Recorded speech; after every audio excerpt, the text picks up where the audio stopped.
এখন বাজে হচ্ছে 6:10। প্রচণ্ড ঠান্ডা এখানে। নর্মালি ওরা বলে তো ছিল এখান থেকে কাঞ্চনজঙ্ঘা দেখা যায়, বাট আজকে কুয়াশাটা বেশি বলে কিছু দেখা যাচ্ছে না। প্রচণ্ড ঠান্ডা। বাবা হোমস্টে থেকে একটু এগিয়ে গিয়ে একটা জায়গা বের করেছিল যেখান থেকে পরিষ্কার কাঞ্চনজঙ্ঘা দেখা যাচ্ছিল। দারুণ। কার্শিয়ং দার্জিলিং এরই পাশে একটা ছোট্ট পাহাড়ে ঘেরা জায়গা। এখানে লোকাল ল্যাঙ্গুয়েজ নেপালি, কিন্তু অধিকাংশই বাঙালি ট্যুরিস্ট যাওয়ার জন্য এখানের লোকেরাও একটু একটু বাংলা শিখে গেছে। তবে ট্যুরিস্টদের সাথে কমিউনিকেট করার জন্য ওরা হিন্দির ইউজটাই বেশি করে।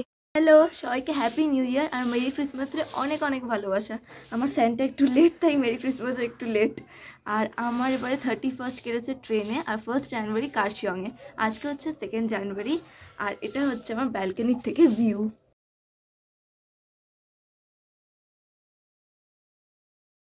কমলালেবু গাছটা। নর্মালি ওরা ব্রেকফাস্টে পুরি সবজি দেয়, তো আমরা কালকে বলে দিয়েছি, তাই ওরা আমাদের জন্য রুটি তরকারি দিচ্ছে। আর গাড়ি এখন ওয়েট করছে, আমরা 10টার সময় বেরোবো সাইট সিন করতে।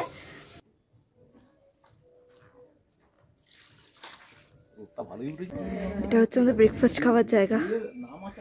এখানে সবাই বসে পড়েছে, আমি বসতে যাচ্ছি। ব্রেকফাস্টটা ঝটপট খেয়ে নিলাম, রুটি তরকারি আচার ডিম ভাজা।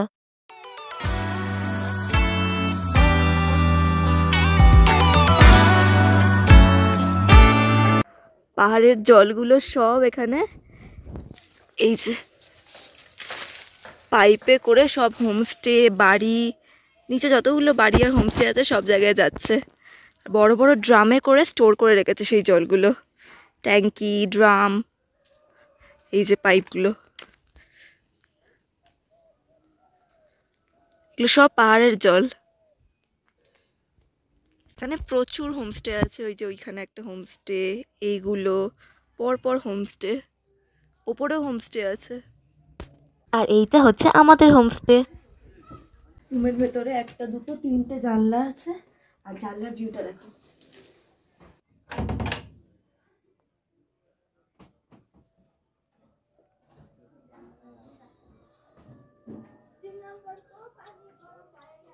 এটা হচ্ছে হোমস্টেরই লেবু গাছ।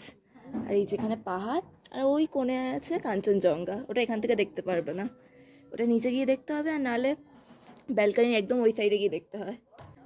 সেম এখানের ভিউটাও, এন্ট্রেন্সটা এখান থেকে দেখা যায়।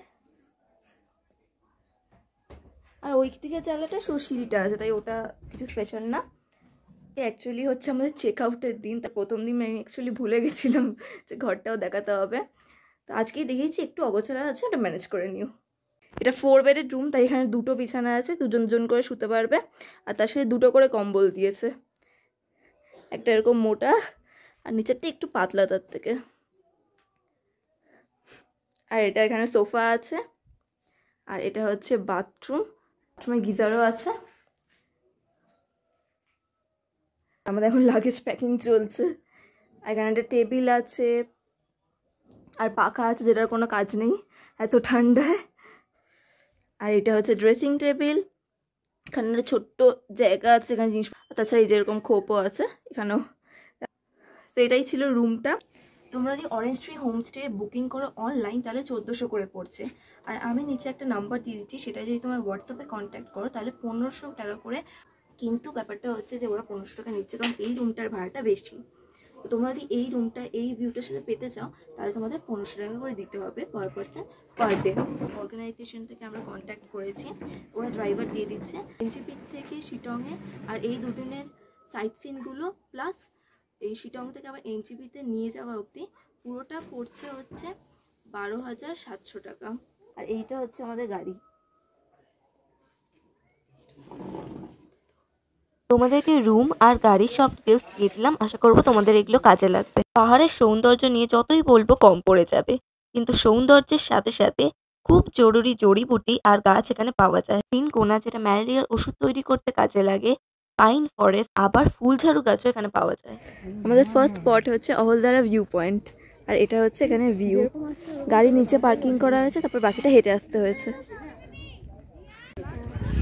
আরো আছে কিন্তু শুধু বলে এটা পুরোটাই এরকম। এটাকে অনেকে সানরাইজ ভিউ পয়েন্টও বলে। ফগই ছিল, তবে যেটুকু দেখা যাচ্ছিল সুন্দর লাগছিল।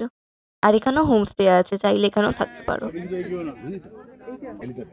দারুণ ভিউ বল। ওটার থেকে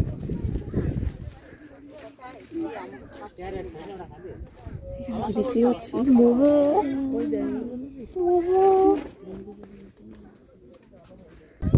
হাওয়া দিচ্ছে না?